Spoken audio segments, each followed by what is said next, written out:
I really admire the cultivated landscape of the hill country in Sri Lanka, with its rice paddies and tea plantations. A high point to take it all in is Lipton's Seat near Hapatali. Here you can have an excellent cuppa, water boiled on an open fire and tea brewed by this young man. The tea leaves might even have been plucked by her hands, and you get a smile as you pay a small toll to this fellow and his dog. To get there, I recommend you take the railway, also known in Sri Lanka as the permanent way. The trains have reliable engineers, and the stations have officers with all the necessary safety equipment, the tablet and the signals, as well as a variety of enshrined deities for added protection.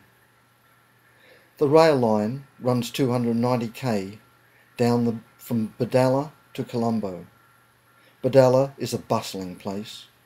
The trains didn't reach there till 1924, and that was thanks to a 9-arch bridge and a complete spiralling loop of rail around the mountain at Demadara. The next station is Lovely Ella, but we'll board the train at Bandrawella with a GoPro and take in the sights. It was built in 1894, so it's seen its share of tea and tourists. Now we're rolling, past the level crossings. There'll be 100 of them, and across the 50 or so bridges, and into the tea country. This journey has tea, and more tea, and cricket, and more cricket. It's got busy towns and shops, and three-wheel tuk-tuks. It's got bustling railway stations with crisp white uniforms, and lots of smiles. For this young fellow, the journey has uncertainty and then permission. Permission to hang out the doorway and feel the wind in your hair, to stand barefoot and watch the vistas of the hill country opening wide as we rattle on by. The track also functions as a public footpath, and most people wave and offer a smile to the locomotive. Did I mention the tunnels? The tunnels. The tunnels? There's about 46 of them. This journey has engineering feats by surveyors and builders, and the exploitation of a large labour force to pick and shovel and burrow and barrow through the solid rock and along dangerous edges. Here's a quote from a colonial era travel guide. "We go in snake-like windings, now along the most precipitous rock, trimly cut like the scarp of a fortress, now right through masses of solid nests and out into the open eminence again. The vision lasts but a few seconds, when the tunnel heightens the keen sense of wonderment with its contrast of absolute darkness."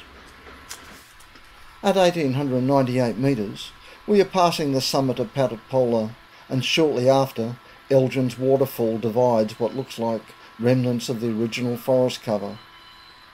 But mostly the view is of the human geometry of vegetable gardens, train tracks and bridges laid out in a productive grid over the vagaries of the land. Football pitches, rows of tea, more rows of tea, more vegetables. It speaks of the fertility of the soil and the ingenuity and hard work of the people who maintain all this through the generations.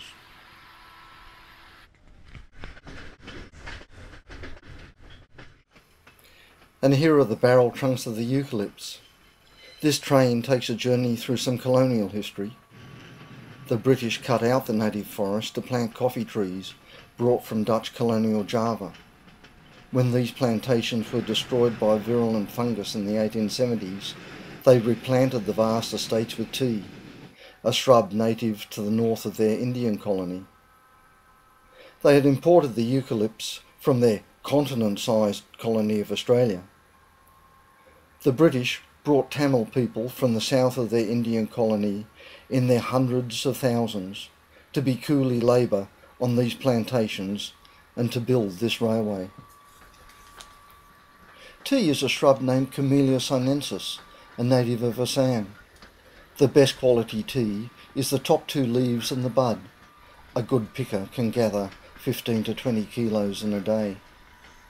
The fresh pick is processed in a building like this, where the leaves are first withered to remove moisture, then rolled and twisted for the enzymes in the leaves to oxidise.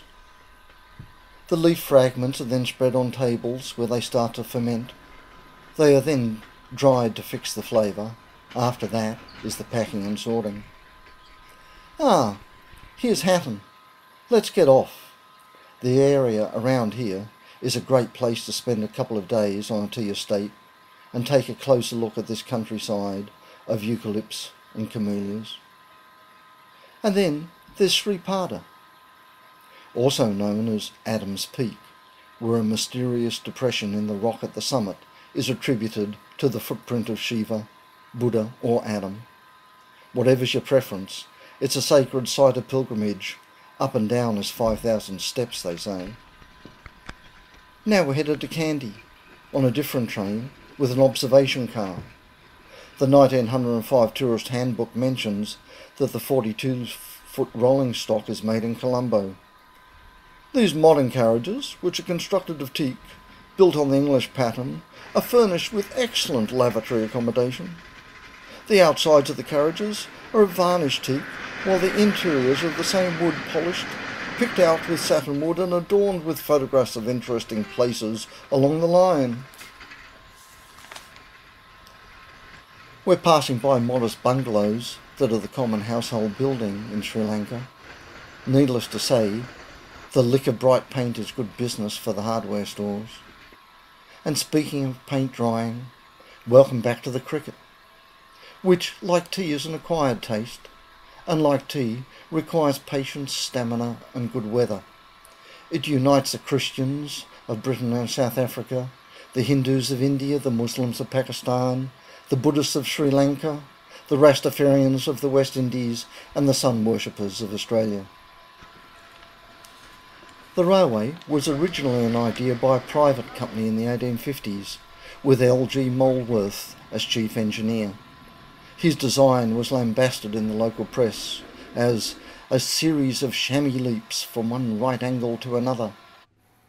Nevertheless, the 121-kilometre line from Colombo to Kandy was completed in 1867 and soon turned a profit for the government, who had to buy out the private investors. The first train, the Leopold, arrived in 1864 and had its first accident the following year, killing 36 people. In the year 1905, this line alone moved nearly 100,000 tonnes of tea. Last year, Sri Lanka produced 330,000 tonnes of tea. 50% of its exports went to Russia, the former Soviet republics and the United Arab Emirates. The UK took only 3.5%. We've had to unload our bags at Peridonius Junction. It's only 6 kilometres from Kandy. So we asked the station's presiding deity whether to wait for a connecting train or perhaps take some other form of transport. In the end, we chose a tuk-tuk, and over a few days we strolled around Kandy Lake. We drank lion beer in a hotel festooned with flags, and we paid our respects to the Buddha's incisor at the Temple of the Tooth. We drank more beer in a colonial hotel with photographs of colonial cricketers, and back at Kandy railway station we joined the locals to wait for the station master to pass on the tablet, and then waited a while longer before we were on our way to Colombo. My 1905 tourist guide, called 20th Century Impressions of Ceylon, notes that the progressive development of Ceylon will in time gradually dispossess the elephant, the bear, the leopard, and the other denizens of the jungle of their territories over which they have held sway and roamed unmolested from time immemorial. The virgin lands of these parts will be brought within the sphere of civilized effort.